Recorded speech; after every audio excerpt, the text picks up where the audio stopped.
What's up, everyone? Hope everyone is doing amazing today. And today I want to speak about a special metric because I have been analyzing, a lot of products recently, a lot. Me and my brother, we test dozens of products every single day, and I analyze each one of them carefully to see any correlation between certain metrics that can help me either spend less or find a winner in a more efficient way. And let's be honest, there's nothing more than you need to look for than a sale. This hasn't changed a thing. If your product doesn't bring sales after a few dollars spent, 50, 100, $150, then you should move on. But if you truly like advertisement, if you truly like ads, then you always want to improve and maybe cut your product faster and save money down the line. Because you test, let's say that you test 100 products, and out of those 100 products, you spend $100 each. Then that 100 products now is going to be $10,000.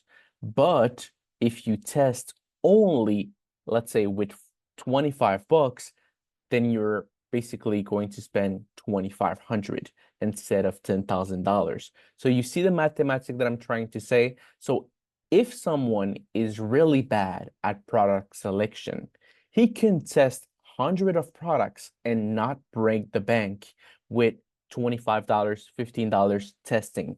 And how do you know when you should kill a product early? Because obviously, if you kill a product early, and you don't let it run enough time, then high likely you're going to make a mistake and you probably have a winner in your hands. But there are certain metrics like the CTR that I'm going to speak about today that this metrics needs to be great. If it's not great, it is very high likely that your product is going to make sales.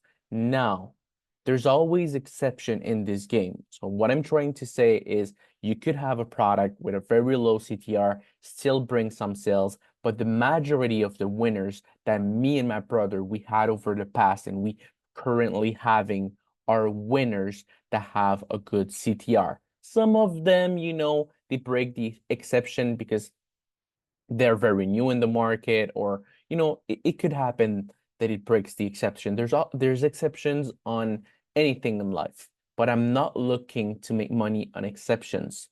I'm looking to make money on things that happens literally every single day. And what I have seen is everything works in favor of the CTR. So this is a little bit more, let's say, advanced for people that want to test and they want to kill the product faster and they know what they're doing. And I have been doing this channel with my brother for quite a while now, and I have been focusing on saying that if your product doesn't bring sales, then you move on, but the product sale is the key. And it is the key. If your product doesn't bring sale, it is the key. But the thing is, I'm saying this because I want to make it as easy for you guys. So yeah, that you don't need to think about too many metrics and that you understand the concept and try to make it as easy as possible for you to find that winner. But let's be honest, in terms of dropshipping, in terms of business, this business model require a little bit more skills if you want to bring it to the next level. And this metric is going to help you bring it to the next level. So what is CTR? Well, CTR, it's pretty simple, is the percentage of, click that you have. Um, Basically, it's called click-through rate. So it's the percentage of click that you have on your ad.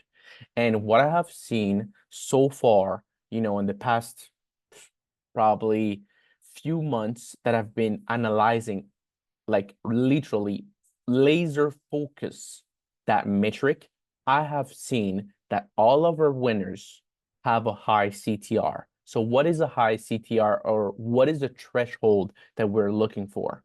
Well, we're looking for at least something higher than 1% CTR.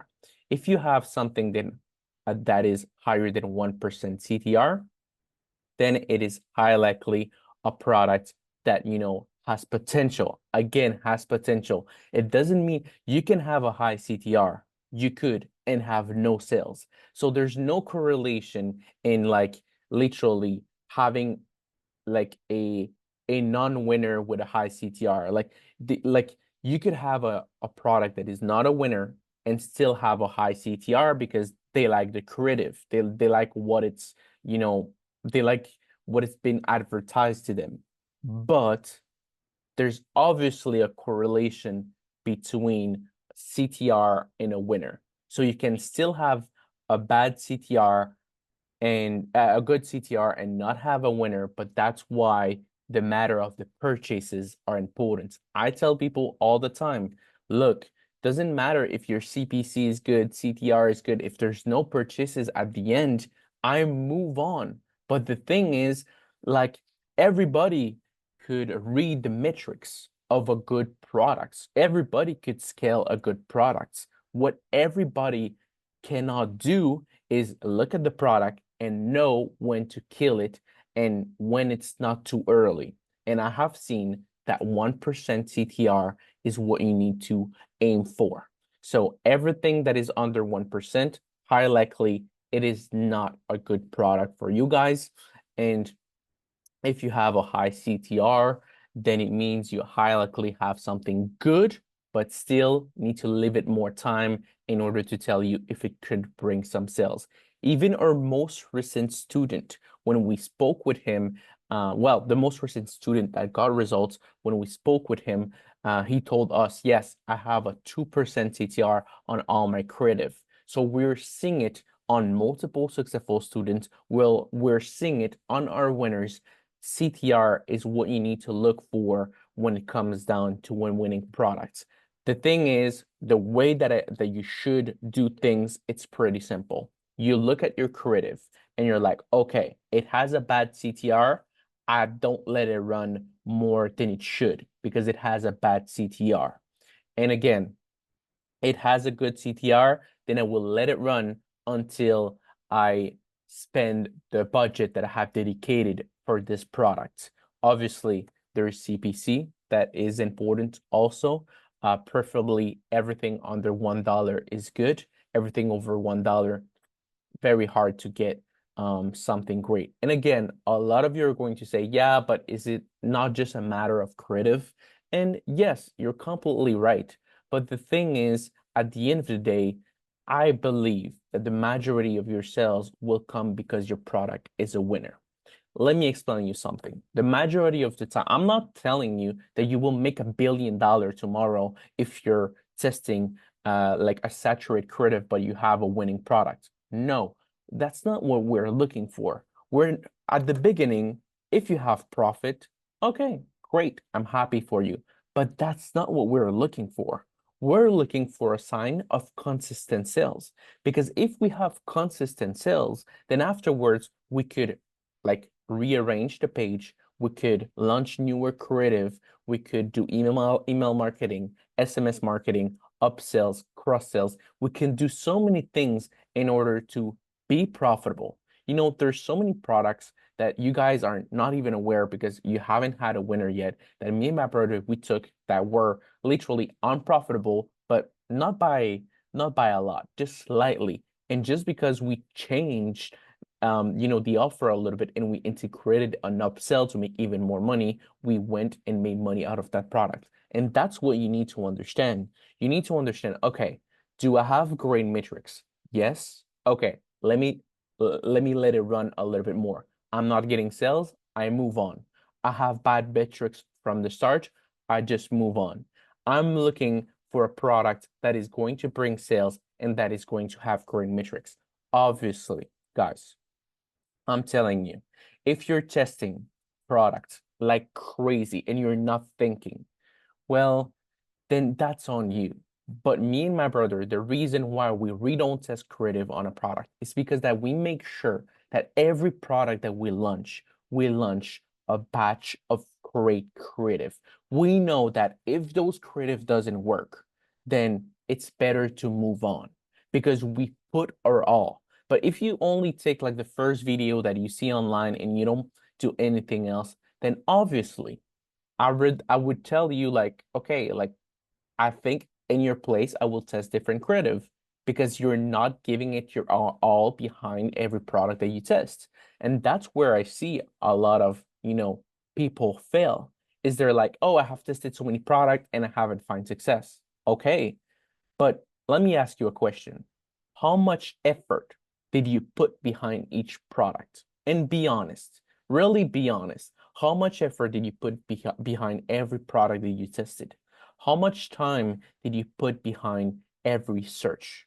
And you're going to see that you probably could have done better.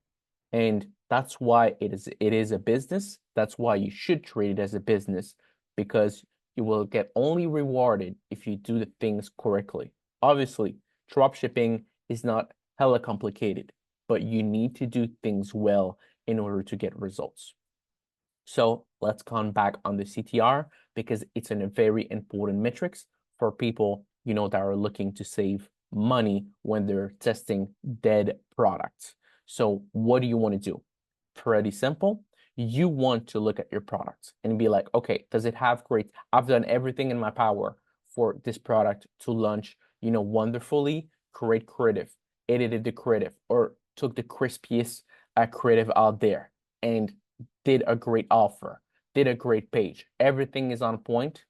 Amazing. Perfect. I launch it. The metrics are horrible. Then I just move on to the next. The metrics are good. I let it spend my budget and see, okay, do I have a winner here? Do I have some purchasing intent? Do I have some sales? Yes, I can scale that product if it is consistent, or no, I move on. That's what we are looking for, and hope this video served you guys well, and wish you all an amazing rest of the day. Take care. See you on the next video. Don't forget to like, don't forget to comment. Love you all. Peace out.